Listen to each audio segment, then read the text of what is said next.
హరే రామ రామ రామ హరే హరే హరే రామ హరే కృష్ణ కృష్ణ కృష్ణ హరే హరే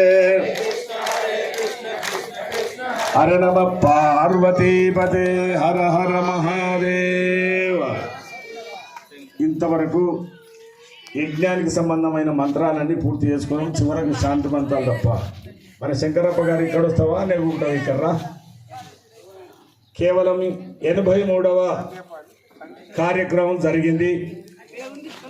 ఇక అవతల చేసేటివి ఒక్కొక్క పూట ఇక్కడ అక్కడ చేసేటివి లెక్కకు రావు. కమస్కమం 2 రోజులనే చేయాలి. మన కైలాసమ్మ కానీ మనోరమ్మ కానీ వీళ్ళు వాళ్ళు కార్యకర్తలు అందరు కలిసి ఎక్కడైనా యాత్ర పోదాం, మంచిగా చేద్దాము ఒకసారి అని మంచి సంకల్పం వస్తుంది. ఆ దానికి నేను ఇప్పుడే మా సాములతో కూడా చెప్పిన, స్వామి 3 రోజులు ఎక్కడైనా ఒక పుణ్యక్షేత్రంలో